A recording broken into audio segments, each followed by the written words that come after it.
Greetings, everyone. Real quickly, am I in your shot? Okay. Real quick, I just wanted to do a quick run through and just some reminders. So in about 15 minutes-ish, we're going to go ahead and start. We'll have a press briefing here. Again, my name is Howie Padilla. I'm the Director of Communications for the Department of Public Safety. The speaking order, for those trying to make things a little easier, will be Minnesota Governor Tim Walz, W-A-L-Z. After that, Bureau of Criminal Apprehension Superintendent Drew Evans will be speaking. He will give whatever details we can offer. And then after that, Department of Public Safety Commissioner Bob Jacobson will speak. Following that, we'll take it from there. Yes. Yep, thank you. J-A-C-O-B as in boy, S-O-N. Thank you for asking. Any other questions? At this time, that's what we're planning. Yep. Others will be present. What I don't know right now is whether or how many questions we'll be taking. I don't have that information right now. As you can imagine, all this is pretty fluid. The incidents started overnight, and we're still working through some of that with an active investigation. So, yes, Janet. Oh, no.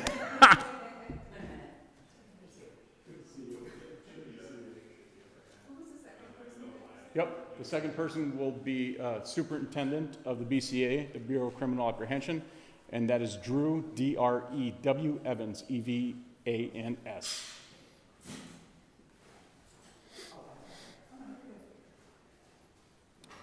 Any other questions? The only other thing, a reminder I would give you is, in the event that we do take questions afterwards, please remember to introduce yourself and the media organization with whom you are associated. That way we'll know that too. If you ask a secondary or follow-up question further on out, no need to do it, but the first time, please do that. Any questions on that? Great. Thank you. I might do one more check before we come back just to make sure things haven't changed. We good? Thanks, guys. And welcome to the SVOC.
Just so that's not on the screen going out.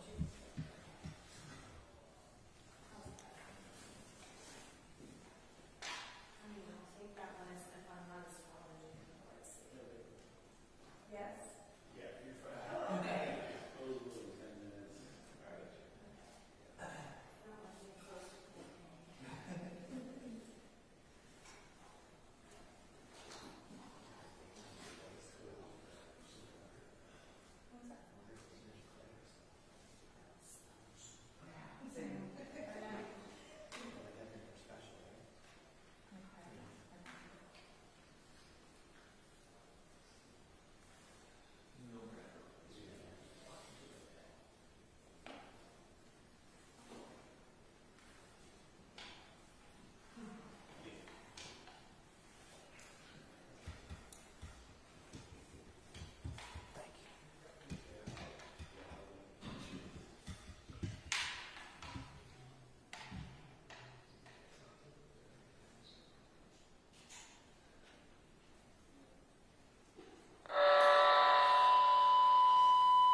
If anyone needs a restroom, I can escort you quick before anything starts here.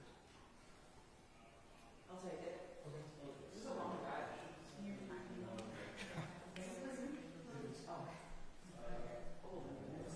They said that there's been changes and then charging out.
Just want to make sure you guys have bars.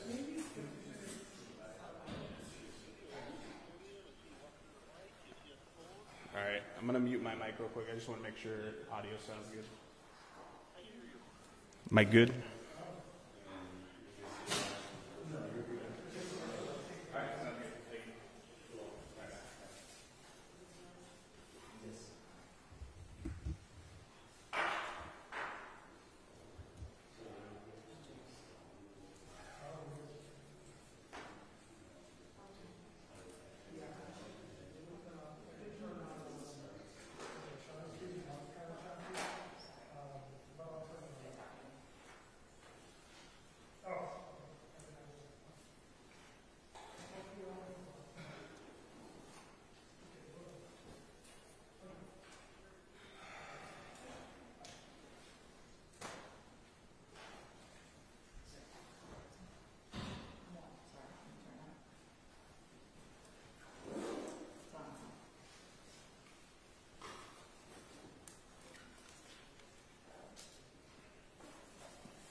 not making 9:30. We're doing our best we can. We'll get here.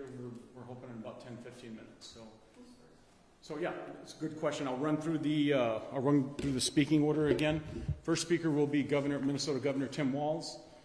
Second, he will then turn it over to BCA, Bureau of Criminal Apprehension, Superintendent Drew Evans, D-R-E-W, Evans, E, V as in Victor, A, N as in Nancy, S as in Sam. He will then turn things over to the Department of Public Safety Commissioner Bob Jacobson, J-A-C-O-B-S-O-N.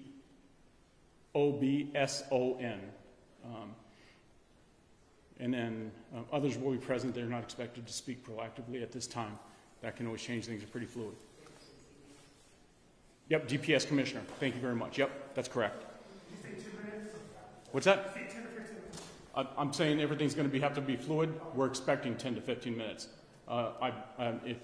If anybody who's here and can tell you that who's worked with me in the past, I don't like to make promises I can't keep and things that are out of my control.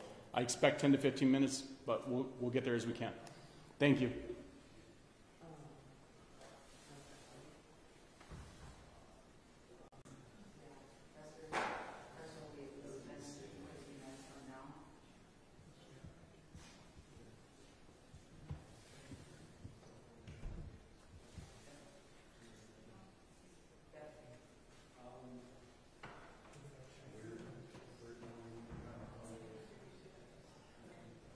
Hey guys, can we recognize and also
Microphone check, microphone check.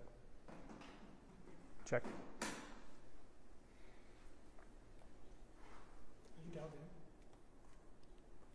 They told me ENG5, but I don't have that number. I'm on IFB 21. Okay. He's on IP 21.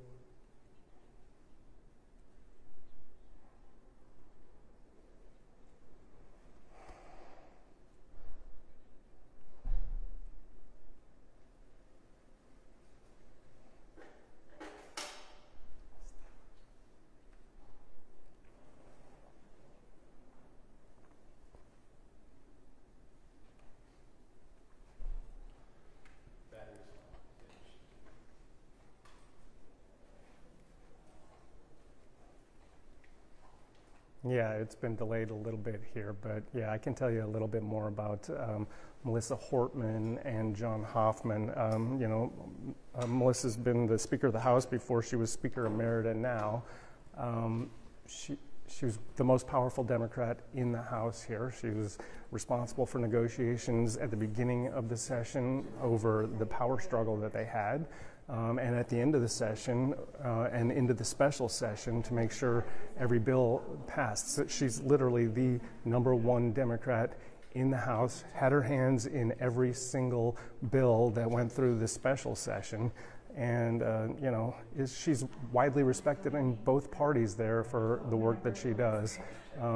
Lisa Dameth, the actual Speaker of the House this last couple of months here, said that she, very much respected Melissa Hortman and the work that she did. They actually did press conferences together on a few occasions, especially during the special session. They acted as a House, kind of not divided, but together, even though it was a Republican and a Democrat split of 67-67, when they went into negotiations on conference committees and when they went into the special session, it was often House versus Senate, not Democrat versus Republican, and a lot of that had to do with Melissa Hortman. She's the one who cast the vote that made sure that the agreement that they all reached passed that had to do with min care for undocumented adults being cut off. She made that agreement. She cast that vote. She said it was the hardest vote she's ever cast, and she's been there for quite some time. Senator John Hoffman is the head of the Human Services, the chair of the Human Services Committee, and got that bill through during the special session. A very important bill, one of the highest spending, besides education, it's the highest spending bill that they have. So a very important bill. It was controversial in some ways with some cuts that were to disability waivers being capped in the future, and the tug of war between nursing homes, disability services, and a lot of other stuff like that. So a couple of very important folks here, well, not here, but at the Capitol.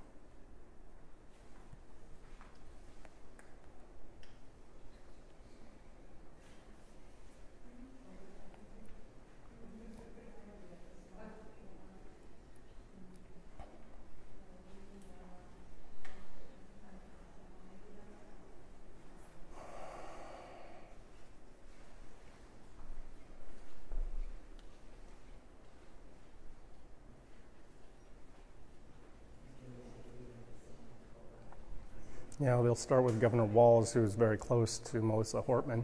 They'll also hear from Drew Evans from BCA and from Bob Jacobson, the head of DPS. I am hearing that there'll be some other people here, but don't believe they'll actually speak. But those three, Governor Walz, Drew Evans, and Bob Jacobson, will be the speakers.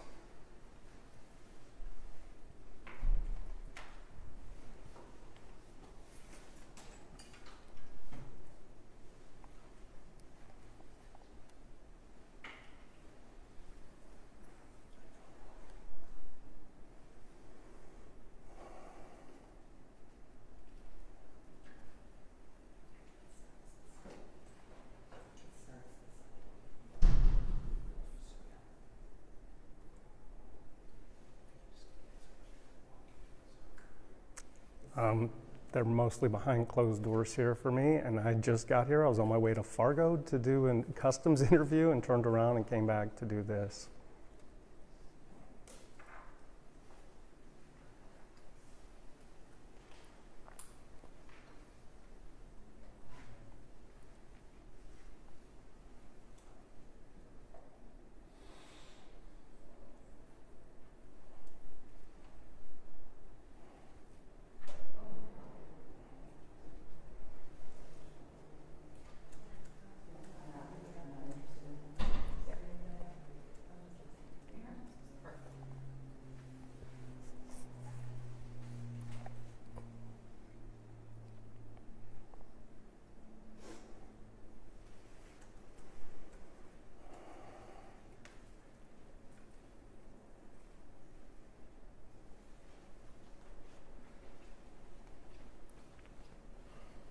Yeah, I mean, the relationship, I think, at the start of the session between Democrats and Republicans wasn't really one that had a lot of trust in it. Between what happened at the end of the 24 session and the standoff between Democrats and Republicans, where the Democrats didn't show up for 23 days because the Republicans wanted to kind of control all the power levers there. So at the beginning, sorry, I'm listening to an update right now, so it sounds like we're going to get them in about 5 minutes here. So we'll get that pretty soon to you. But yeah, the relationship wasn't good to start the session, but by the end of the session, I think in large part due to the work done by Melissa Hortman, I think it had been pretty well sewn up. There wasn't 100% trust. There was that agreement on the undocumented adults being cut off of MinCare. The Republicans, definitely wanted that, and Melissa Hortman had agreed to cast that vote, and the governor had agreed to, you can come through, it's okay. The governor had agreed to sign it, but Republicans weren't 100% trusting that that would happen, and then had to put kind of a poison pill in there to kill all Department of Health funding if it didn't pass. And so, but that was just, a standard operating procedure, I'd say, here at the legislature. But the work that Melissa Hortman had done with Lisa Damuth had definitely, put them kind of in a tight connection. And Governor Walz did, talk about that quite often, that, there wasn't like temper tantrums here. I talked to Hortman and Damuth, right after they finished the special session at about 10:45 on Monday night, and they were very collegial. They had a good relationship, and they got this through. And again, like I was saying, it was House against Senate more often than it was Democrats against Republicans by the time they got to passing all those bills in the special session.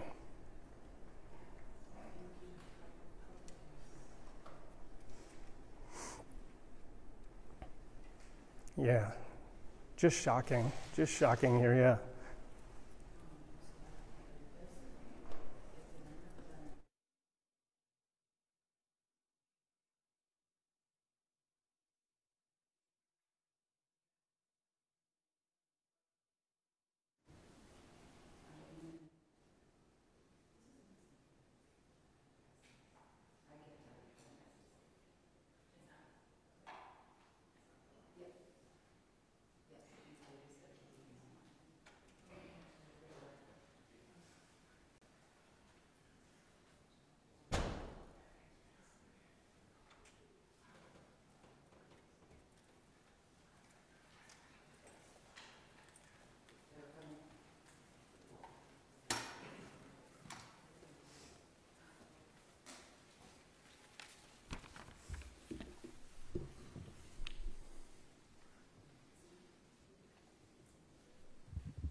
Thank you for being here.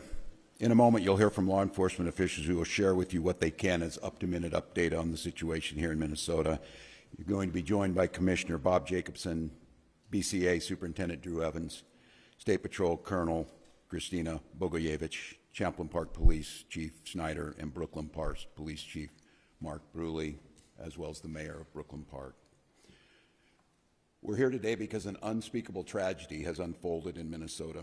My good friend and colleague, Speaker Melissa Hortman, and her husband Mark were shot and killed early this morning in what appears to be a politically motivated assassination. Our state lost a great leader, and I lost a dearest of friends. Speaker Hortman was someone who served the people of Minnesota with grace, compassion, humor, and a sense of service. She was a formidable public servant, a fixture and a giant in Minnesota. She woke up every day determined to make this state a better place. She is irreplaceable, and we've been missed by so many. Minnesota's thoughts and prayers are with her family, her loved ones, her children, and her parents. My prayers also go out to State Senator John Hoffman and his wife Yvette, who were each shot multiple times. The Hoffmans are out of surgery at this time and receiving care, and we are cautiously optimistic they will survive this assassination attempt. This was an act of targeted political violence. Peaceful discourse is the foundation of our democracy. We don't settle our differences with violence or at gunpoint. In the state of Minnesota, and as recently as last week, in the most closely divided state legislature in the country, we sat down, we worked things out, we debated, we shook hands and compromised, and we served the state of Minnesota together. We proved that it's possible, even in these politically charged times, to find compromise and adhere to the principles of democracy and civil discourse. We must all, Minnesota and across the country, stand against all forms of political violence. At this precipice moment we're on, this tragic act here in Minnesota should serve as a reminder to all of us. The democracy and the debates in the halls of Congress, in state houses, in school boards, is a way to settle our differences peacefully and move society to a better place. We're collaborating with all local, state, and federal agencies on a full investigation. We're committed to keeping Minnesotans informed as the situation continues. I assure you that those responsible for this will be held accountable, and each and every one of us are committed to making sure that a tragedy like this never repeats itself in Minnesota or across this country. I'd now like to turn it over to my public safety team to fill you in on the specifics of this ongoing investigation. Thank you, Governor, and thank you, everyone, for being here today. My name is Drew Evans, and I'm the superintendent at the Minnesota Bureau of Criminal Apprehension. I want to start by just expressing our deepest sympathies to the communities, the family, the friends, and everybody that cared about the individuals that were gunned down today. When we have individuals like this in our political leadership, they're not only political leaders, but they're members of the community, well-known members of the community, that the tragedy in a situation like this is not only for them, their friends and families, but us collectively, the communities they represent, us as a state of Minnesota as a whole. About 2 a.m. this morning, there was an original call in the city of Champlin where there was an individual that had shot Senator Hoffman and his wife. Police responded to that location. They were dealing with that and working through that process overnight. And then later on, at approximately 3:35, that another call came in when it was officers proactively checking because they knew of the incident that occurred, and they were going to check on Speaker Hortman at that time, at which time Brooklyn Park police officers encountered the individual who immediately fired at them, and they exchanged gunfire, and then the individual was able to escape during that exchange of gunfire. At the residence in Champlin, there was life-saving measures that were provided there. Both individuals were transported, as was previously noted, and they both received surgeries for their injuries at the hospital, and their conditions are at this time, both those individuals, Senator Hoffman and his wife, are both alive at this time, but they suffered gunshot wounds and are obviously in a difficult situation. But we're cautiously optimistic that they will continue to improve. At this time, it is a very active scene still, as you've seen. The Brooklyn Park Police Department, along with other members, the Hennepin County Sheriff's Office, State Patrol, FBI, BC, and many others are actively engaged in a manhunt for the individual that we believe is responsible for this. And so we'll be sharing the identity with those individuals as this progresses, but I'm going to caution you, I know there's going to be a ton of interest in this.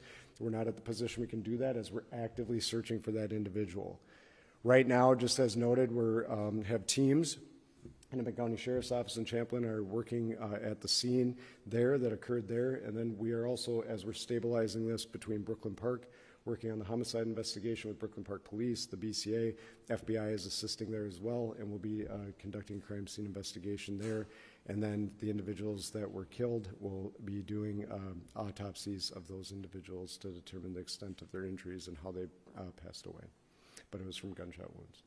At this time, I will answer questions after Commissioner of Public Safety Bob Jacobson speaks, but we'll be happy to take a few questions.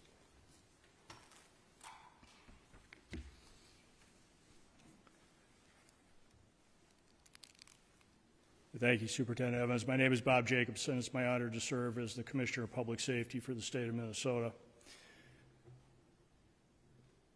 This is a dark day today for Minnesota and for democracy, but we will not allow fear or violence to define who we are or how we move forward. We will stand together and we will stand strong. Our hearts, of course, go out to the victims, their families, their colleagues at the Capitol, and to the communities that they serve with dedication and with integrity. These are public servants, leaders who committed their lives to improving the lives of others, and they were targeted in a violent and cowardly way. The suspect exploited the trust of our uniforms, that our uniforms are meant to represent. That betrayal is deeply disturbing to those of us who wear the badge with honor and responsibility. We want to reassure the public that there is increased security in place for elected officials and others who may be at risk. If you see anything suspicious, especially involving individuals impersonating law enforcement, please report it immediately by calling 911 or your local police department. With that, I'll step back and we will be available for any questions. Thank you. One reminder, please, as you ask your first questions, please don't forget to introduce yourselves, your media organization, and to the folks answering the questions, please don't forget to repeat the question. So can you say it one more time? So you were just going to proactively check on Speaker Emeritus Hortman, and then police there encountered the gunman or someone with a gun and exchanged gunfire. Can you just go over that one more time, please? I can. Good morning, Police Chief Mark Bruley, Brooklyn Park Police Department.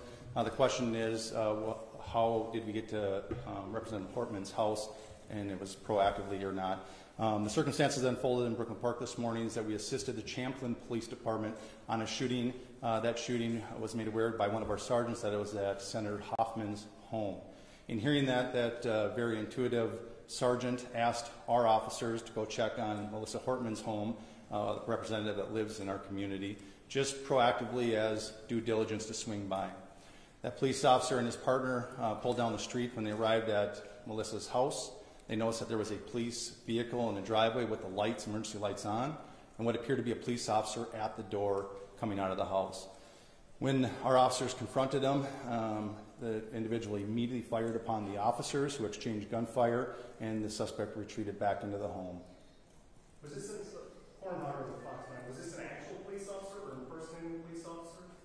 Yes, the question is, was it a real person or a person impersonating a police officer? It was not a real police officer. This is somebody that clearly had been impersonating a police officer, again, using the trust of this badge and this uniform to manipulate their way into the home. So Chief Bruley, janitorial care 11, the person not only was wearing a badge posing as a police officer, when they approached their victims, they had a car with lights and sirens? Yes, the question is what kind of vehicle and how were they dressed? They did drive a vehicle that looked exactly like an SUV squad car. It was equipped with lights, emergency lights that looked exactly like a police vehicle. And yes, they were wearing a vest with taser, other equipment that would, a badge very similar to mine, that no question, if they were in this room, you would assume that they are a police officer.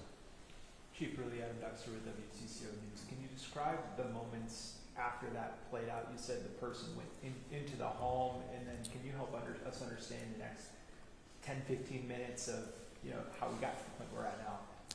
Yeah, briefly, although I'm just going to remind us that this is an absolutely active investigation. We have thousands of people sheltered in place in the city of Brooklyn Park right now. We are in an extensive manhunt involving hundreds and hundreds of police officers and SWAT teams searching, gridding off areas as we believe confidently the suspect had fled out the back of the house after being confronted by the police. Very briefly, after the officers had exchanged gunfire and the suspect retreated into Melissa's home, they immediately went up to the threshold and looked in and seen a male that was down, clearly had been struck by gunfire. They made limited penetration, grabbed a hold of the male, and drug him out to safety to attempt first aid. However, he was pronounced dead shortly after that. At that point, the officers surrounded the house, got additional resources and SWAT resources, and then ultimately went in with a drone identifying a female in the home. How far apart are the two scenes? About 8 miles? I would say, yeah, somewhere around 5 or 6 miles apart. How much do you know about did the person that was impersonating the officer who allegedly shot these people, did they knock on the door and people came to the door, or did the person break into the home? Yeah, it was knocking on the door and asking the person to come out, absolutely impersonating a police officer. Do you all have the suspect's car? We do have the suspect's car. Suspect is on foot. That is what the large-scale search is currently going on. I just remind residents of Brooklyn Park, I know it's been a long time, but those that are in the grid that we gave the alert out to continue to shelter in place. We're also reminding them that if somebody comes to the door and they knock on the door and claiming to be a police officer, please do a couple of things. One, call 911 and confirm that the officer belongs there. If they are a police officer, dispatch will be able to confirm that that person is a police officer. Also, we've informed all our officers in Brooklyn Park that they are not to approach anybody by themselves. They're to approach in pairs, meaning 2 officers. So if there's only 1 officer outside the door, do not answer the door and call 911. If it's a Brooklyn Park police officer or any of our partners that are assisting, they will come in pairs of 2 or more. Do you know if the gunman said someone? I'm sorry, one at a time. Do you know if the gunman said anything, like when he knocked on the door, did he say anything to like Senator Hoffman or anything? You know? We do know that he did, but I'm going to hold that back as part of the investigation right now. You guys did detain someone for information? Is that accurate? This is a very large-scale search, so we have detained several people and questioned them, but we do not have anybody in custody at this time. I know you may not want to identify that person publicly, but have you privately identified the suspect? We have people of interest that we are looking for. Michelle Griffith, Minnesota Reformer. Other than that, these are 2 Democratic lawmakers. Is there anything else to suggest that this is politically motivated? Again, I'm going to hold back most of the information. This is part of the investigation that we completed. This is rapidly evolving, just occurred a few hours ago, and we're trying to sort it out. We have partners from the FBI, the BCA, the Henry County Sheriff's Office, and almost every suburban agency in our community helping us with this. So it's very complex and working on it. What I will tell you, when we did a search of the vehicle, there wasn't a manifesto that identified many lawmakers and other officials. We immediately made alerts to the state who took action on alerting them and providing security where necessary. And that's about, I'll stop there. Chief, thank you very much. We're going to take one more question. Sure, with the PCA, can I ask you use the word target, and that's kind of along the lines of Michelle's question in terms of politics, Democrats, Republicans. These are both Democratic lawmakers. You said the word targeted. So targeted because they're politicians, or targeted because they're Democratic politicians? So the question is were they targeted, and when I use the term, why am I using the term? As Chief Bruley noted, there was a list of individuals, and the individuals that were targeted in this situation were on that list. And so when we're looking at that, as Chief Bruley said, it's far too early in the investigation to be able to provide information, but I do think we'll be in a position where we'll be able to develop the motivation behind these attacks, and we'll be able to provide more information as this unfolds. And so that's part of the reason we're using it, is I think there's some preliminary information that is telling us kind of where this is headed, but we need a lot more work done by all the teams that are here working on that to be able to provide that with you with a degree of accuracy. Are you able to say how many individuals were on that list? Thank you. There's a rally at the Capitol today. Can you guys, is that still, Yep, any advice about Colonel, that? you want to talk about the rally at the Capitol? Thank you.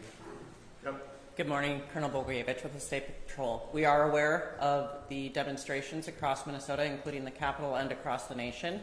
We will work with our state partners and our local partners to provide security and safety for those that attend.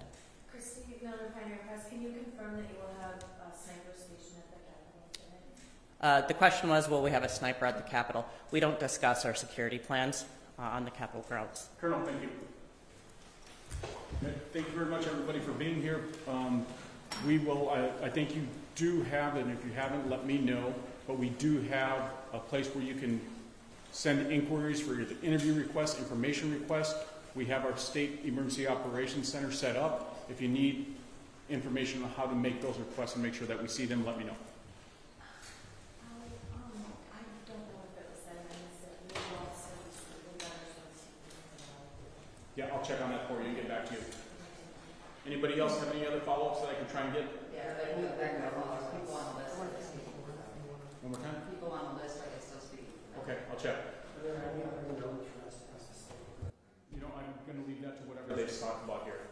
I myself, I think what you heard mentioned here is talks about a list that maybe was found. I haven't seen that, so I can't really answer that question. Do you know the last list they saw? Or did they ever? I don't. Yeah, all that's investigative. We're not going to get into that at all. Thank you for asking. I do appreciate the question, Jay, as you know. Again, investigative.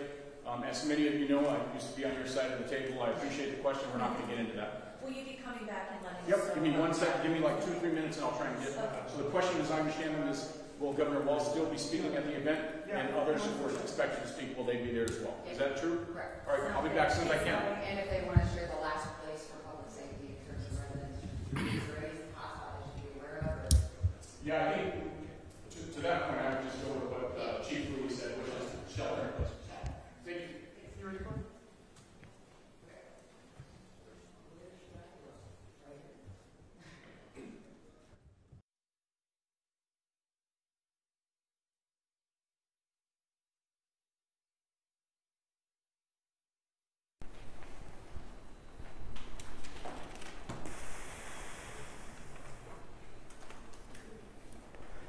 I don't know what to say, just completely shocking.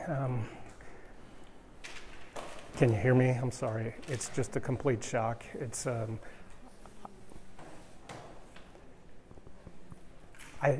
okay.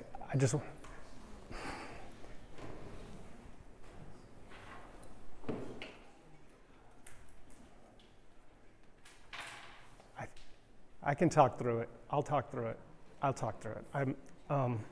I was supposed to interview Melissa Hortman on Monday morning as we kind of wrap up this session, and this is completely shocking, that this kind of political violence. But I mean, you heard it there. Like, I watched the governor walk in here. I watched his staff. I could tell that they were extremely emotional already. The governor, spoke just briefly, gave just the basics and handed it over to Drew Evans, and he walked right out of the room. That is very atypical for Governor Walz. He's usually very available as soon as he's done speaking and hands over to other folks. He will stick around and take questions, but he's not in a position right now, I guess emotionally, just from looking at him, to take any questions. He's very close to the way that all went down, going from Senator Hoffman's house, where that happened at about 2:30, to they said 5 or 6 miles away, to Speaker Emerita Hortman's house, where they went an hour later just kind of on a hunch to check on her safety. I assume,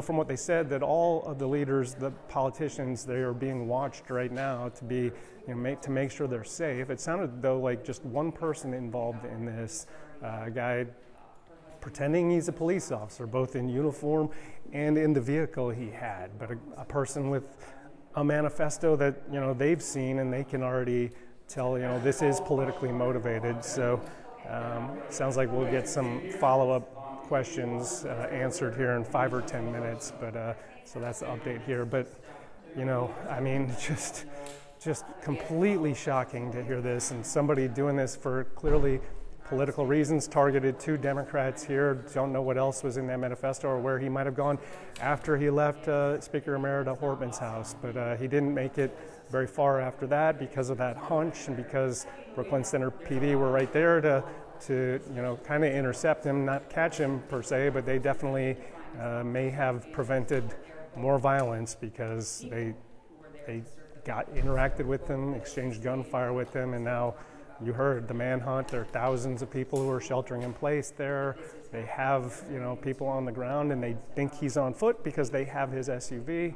It's still a scary situation if you're in that Brooklyn Park area, though. Share this information. P2 has known Speaker Hortman for quite some time. They just got through a special session where she was working in partnership with her Republican colleagues in state to get to a deal. So it is an extremely dark day. It's shocking. I'm personally shocked. I got a call before the governor shared with the senator that there was what had been happening. You talked a little bit about the actions of how the suspect went from one place to another. There was a huge showing of law enforcement here, sheriffs, police chiefs, DPS, and that's a signal to Minnesota right now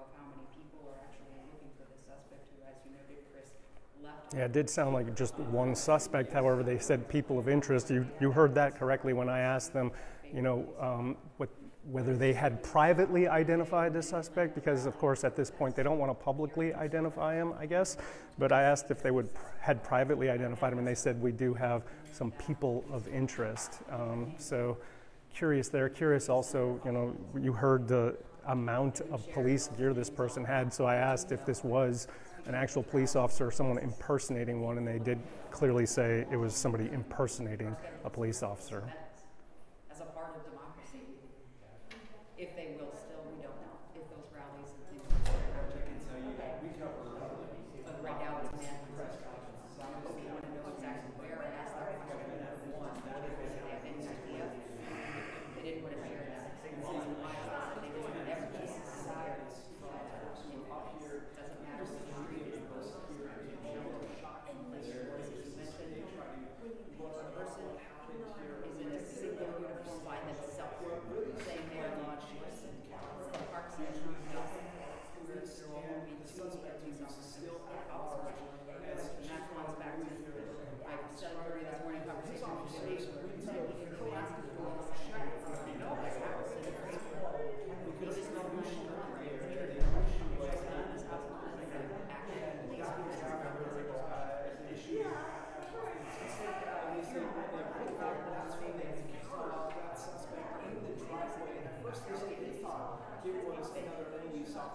I asked questions and I described a police type SUV with lights and sirens on it. They say they encountered that man, that suspect, outside of. They wouldn't say that's where the suspect shot us down.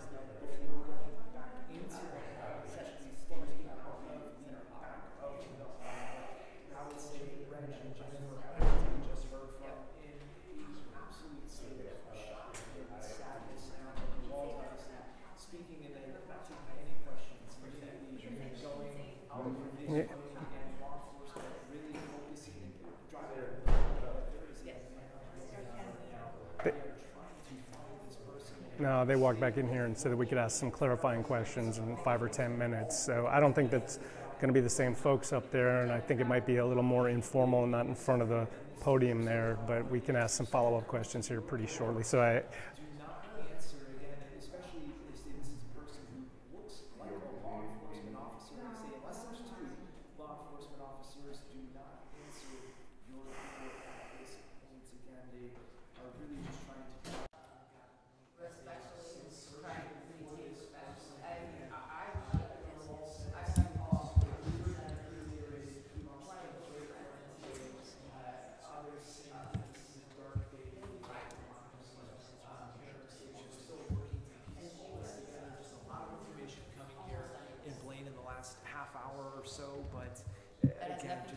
a shocking day. I can't remember a day quite like this as people are still working to kind of piece everything together themselves. But one thing about those rallies, we anticipated there would be 10,000 plus people at the state capitol today for that planned rally. We are told there will be extra security at that rally. We've already seen a number of the local rallies. There's dozens of them here in our state. We've seen a number of them already canceled. But the largest at the state capitol, we're told there will be extra security on hand. We're still working to see Waltz and Lieutenant Governor Peggy Flanagan were scheduled to speak at that event, as well as Attorney General Keith Ellison. We're looking to figure out if they're still planning to speak at that event. But guys, just a shocking and saddening moment here, I'd say, in a way. You rarely see folks who spoke up here just in the spirits that they were, just truly, truly shocked by this news.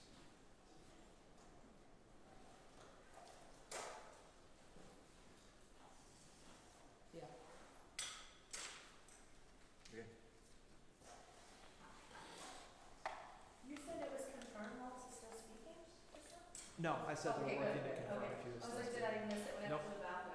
Okay, great.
or specifically whether he'll be at the rally at the Capitol, why don't you try and reach out to Claire? I know she's getting a lot of those questions from you already. Just continue to, she knows, and she knows that they're coming. So she'll keep you updated directly. She also will update the Joint Information Center here, so we'll have the same information that you guys get. Thank you. Something I was going to say. That's correct.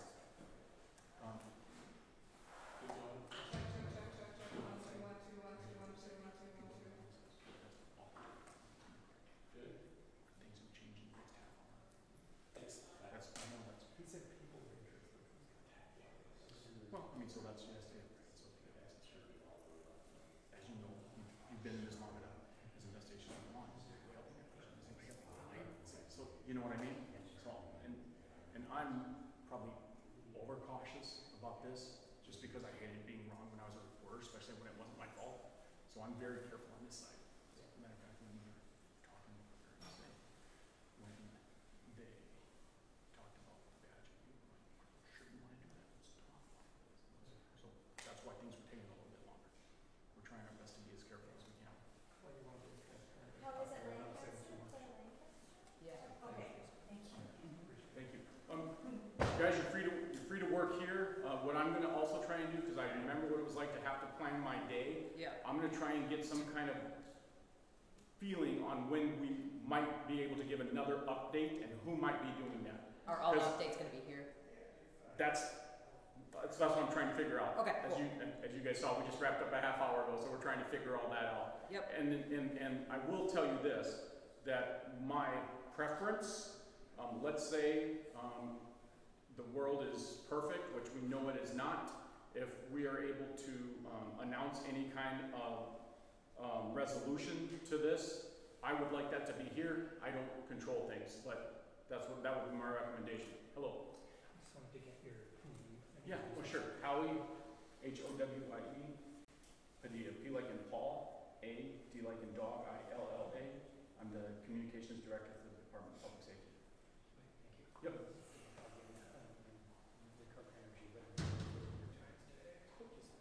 Well, Dan, you have a good energy about you, so it's good. All right. Thank you, everyone. I'm sorry I couldn't get that answer, but let Claire know and we'll get to you as soon as we can. Thank you all for your understanding. Appreciate it.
Oh, he's with me. Sorry. Yeah.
My mic's on. Is that?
Yeah, specifically know that there were just one suspect. They mentioned people of interest at one point, and that was referring to the potential that some folks had helped the suspect, but they confirmed just one suspect here. So that's an important update. Still a manhunt for that suspect right now. Also trying to figure out, Governor Walz had planned to attend the No Kings rally in St. Paul, trying to figure out if he's still planning to do that.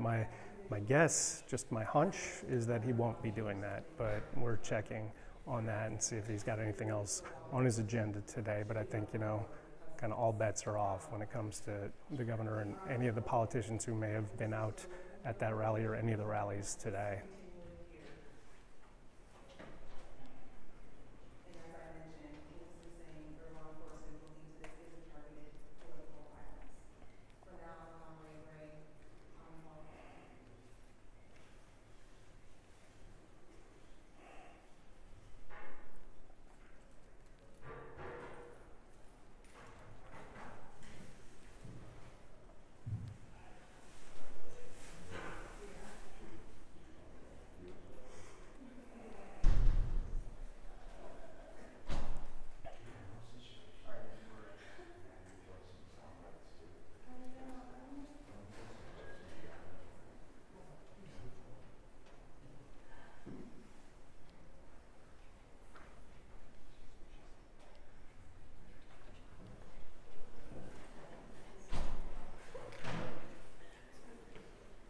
Yeah,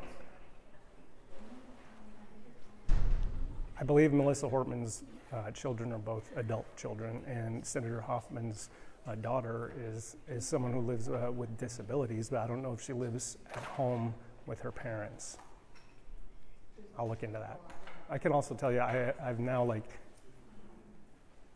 I have reached out to some of Melissa Hortman's staff and John Hoffman's staff, and try just sending condolences, and they're just in shock as well. I heard back that they were very appreciative of the job that we were doing here, but that, you know, they're having a hard time just like we are.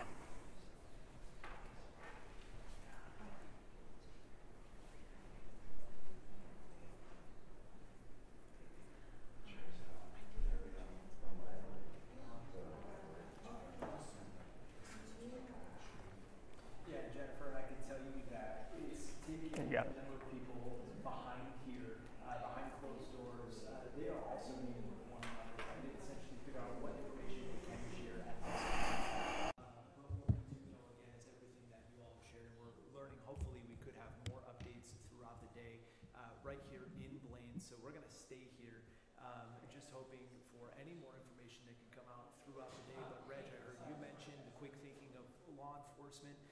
We heard from Brooklyn Park Police Chief Mark Bruley here, and he said it was a proactive measure by officers within their department to go check on Melissa Hortman's home because they knew she lived in their community, and they knew that at least one other lawmaker had already been targeted. And again, that's when they say they were going there around 3:30 in the morning to check proactively when they came across that suspect. And they say at first they thought it was law enforcement because they said it was a police type SUV rather, with lights on top. And they said they encountered that suspect essentially face to face, and they said that's when he started shooting at them.